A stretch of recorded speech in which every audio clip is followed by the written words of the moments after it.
planet is in trouble? We are so close to the red line that perhaps we may wake up tomorrow and find that there's nothing to save after all.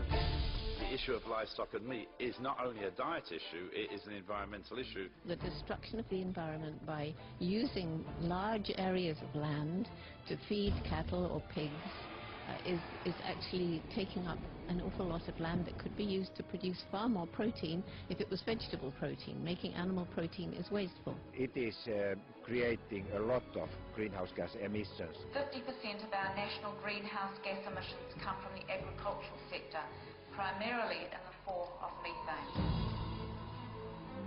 The United Nations in particular, but also other organizations, have encouraged people to give up meat. Unless we change our food choices, nothing else matters, because it is meat that is destroying most of our forests. It's meat that pollutes the waters. It is meat that is creating disease, which leads to all our money being diverted to hospitals. So it's the first choice for anybody who wants to save the earth.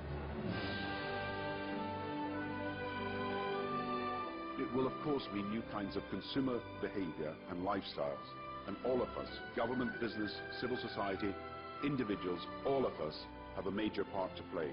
I have no doubt that this is a challenge to which we can all rise.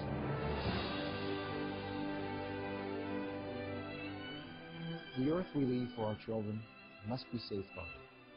Let us choose hope, founded on humanitarian values. Let us be determined to place mankind at the heart of our priorities. Be veg, go green, save the planet.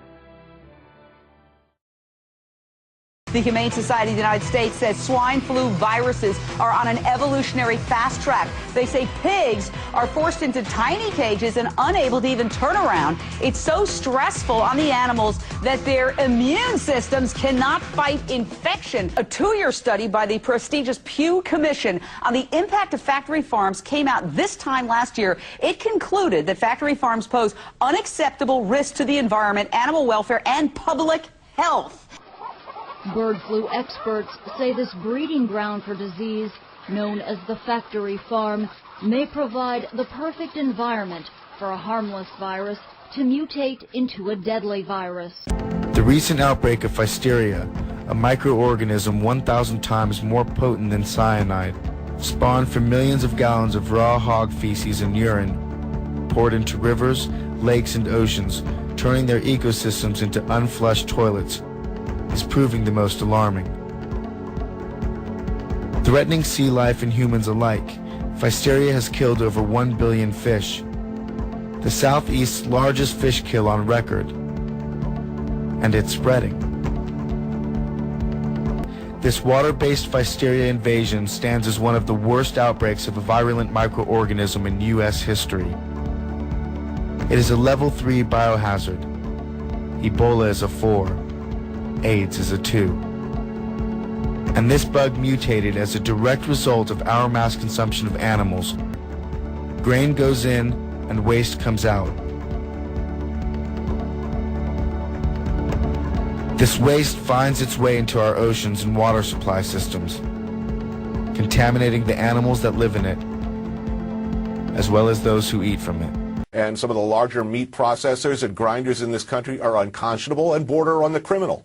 The thing that's really important that Anthony said is that there's a certain kind of meat, which is produced on factory farms, that is in every single way unconscionable. It's unconscionable to feed to our children because of the health. It's unconscionable because it's the single worst thing we can do to the environment by a long shot. And it's unconscionable because of what we're doing to animals who are raised on factory farms.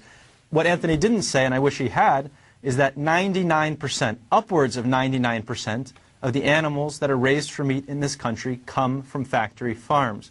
So when we're talking about meat, when we're talking about the meat that they sell in grocery stores, when we're talking about the meat that we order in restaurants, we are effectively talking about factory farms. Those practices, if you read the Times article that came out recently on this most recent E. coli outbreak, it's truly terrifying. And the stuff they're putting in these burgers would not be recognized by any American as meat. Yes, hello, Larry. Go ahead. How are you? What's the question? Question is, isn't the leading source of E. coli over the last 5 years been through agriculture, leafy vegetables, red peppers, and even peanut butter? Is that true, Nancy? There have been some studies that have reported outbreaks, and there have been some recalls with regards to E. coli contamination of lettuce and vegetables, and yes, even peanut butter.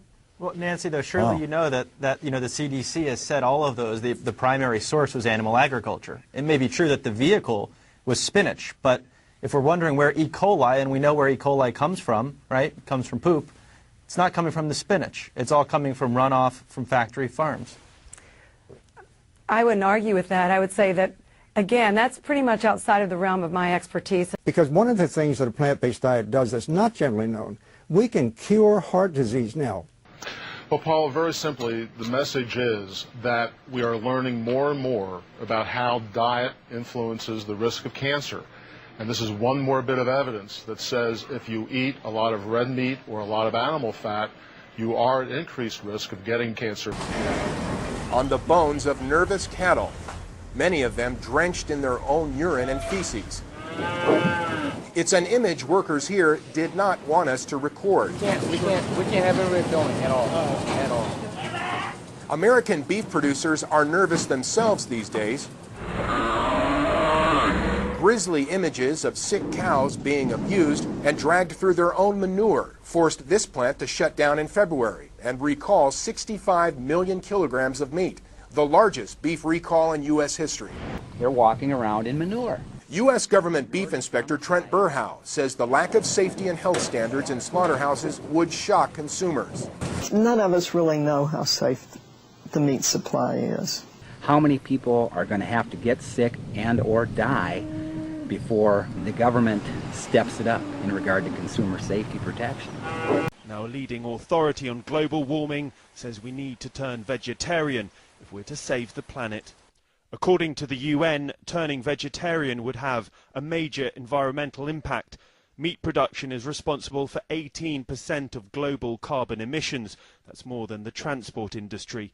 But if one were to eat a cheeseburger now, it would probably taste good for that moment, but from that point on, you only get the adverse effects of that cheeseburger. Don't eat it. Throw it out. What happens on your plate represents your most important engagement with the natural world and the biggest impact you have on climate change.